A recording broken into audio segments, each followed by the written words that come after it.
In marriage, as a man, the beginning of your failure in marriage as a man is when you are reactive. That's what we key. That would be the beginning of your failure. As a man, you cannot afford to join in marriage with a reactive mindset. So you have to be proactive if you want to have a successful marriage. As a man, if you want to be able to go through that journey successfully, you have to be what? A proactive man. That's the example. Even God showed us that. Since while we are yet sinners, Christ did what? Christ died. While we are yet sinners. So one of the things is, as I said earlier, number one, not to be overwhelmed as a believer in a marriage where there is crisis is number one, make sure that you have an active fellowship with the God with the Father. Like you have a close fellowship with the Holy Spirit. Like you know what I mean? Not the kind of I'm not talking about religious activities though. I'm not saying no, not all those firebrand this and that. No. I'm talking about real relationship where God speaks to you. You can hear Him rebuking you. You know, some people's relationship with God does not get to the point where God rebukes them. That one is a fake relationship. If your relationship have not gotten to the point where you God rebukes you, the Holy Spirit rebukes you, and you can know that the Lord is rebuking me, and that means that relationship is not serious yet. Just like in our relationship, you only correct, you go hard on people that are very close to you. People that are not close to you, just look at them and say, "Stop." But when they are close to you and you really love them, you what? When you see them going astray, you go extra mile to what? To correct them. So if you claim your relationship with the Lord and there's no instances where you are rebuked, that means you are not close enough. Do you get it? So you must ensure that as a man, you have a close relationship with the Lord. Secondly, ensure that you are a proactive husband. And that is the definition of love.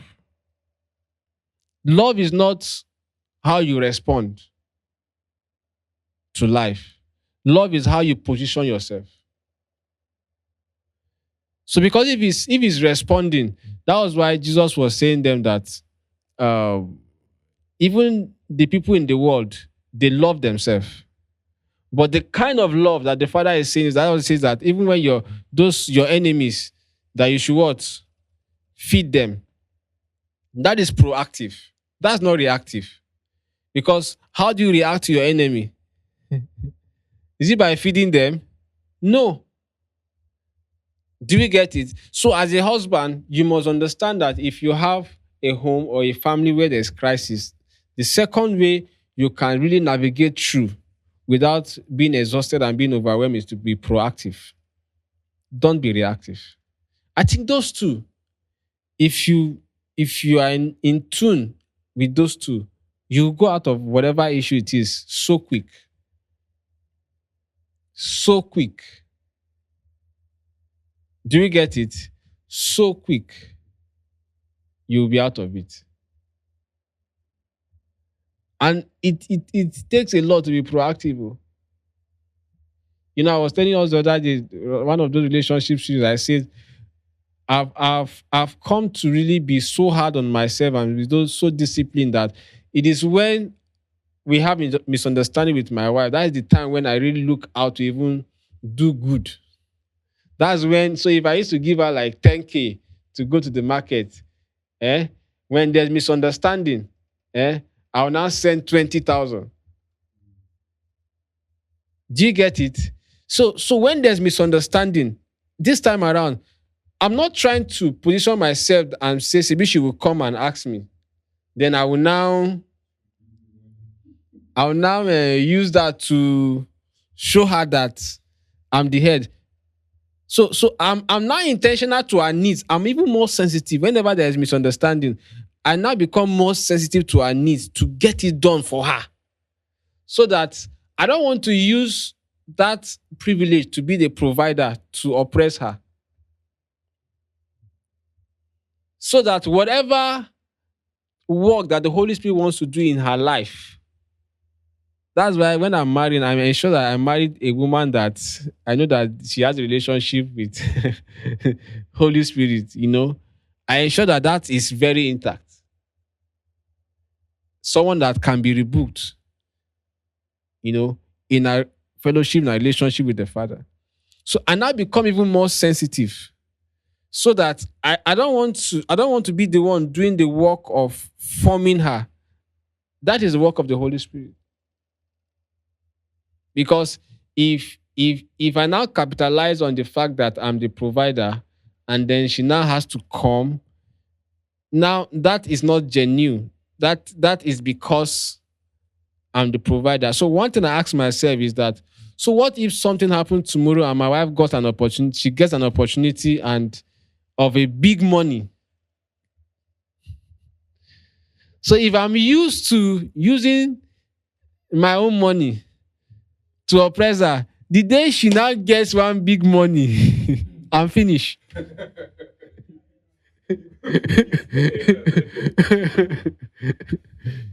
you know? So, and that's what most men don't understand. So let it be that whatever how you want your wife to respond to you, let it be natural.